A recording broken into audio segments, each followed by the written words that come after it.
Друзья, приветствую! Welcome back to my educational channel where we explore the beautiful Russian language. I'm Oksana, I'm a teacher of Russian language, and today's lesson is all about learning how to say goodbye in Russian. So let's get started.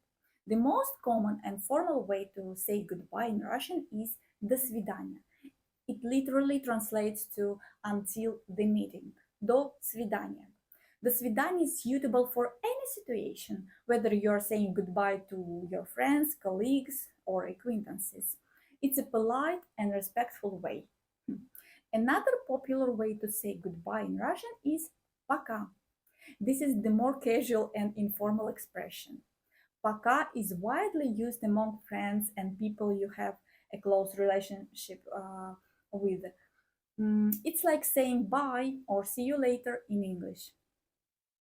In addition to до свидания and пока, there is another phrase you can use to bid farewell in Russian, and that is Udachi. Means good luck.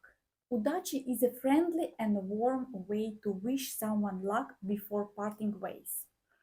You can say it after saying до свидания or пока to show that you genuinely wish them well. The phrase до встречи is commonly used in Russian as a way to say until we meet again or see you next time. It implies the expectation of meeting or seeing the person again in the future.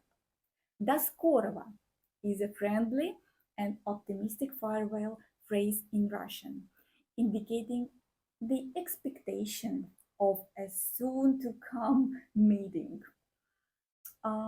It's commonly used in informal settings among friends and acquaintances. До скорого. The phrase до выходных is commonly used in Russian to say until the weekend.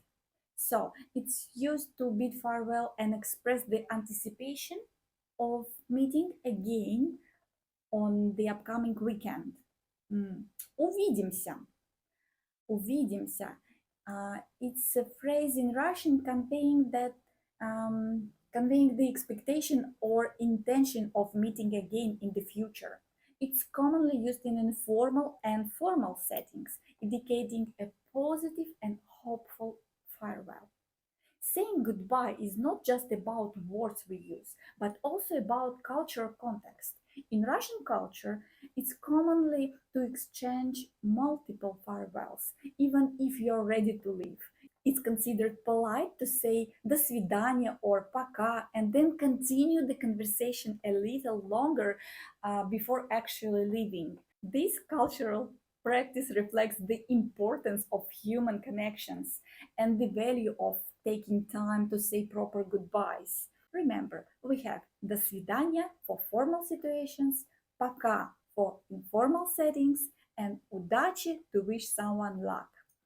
And as we say in Russian, до свидания.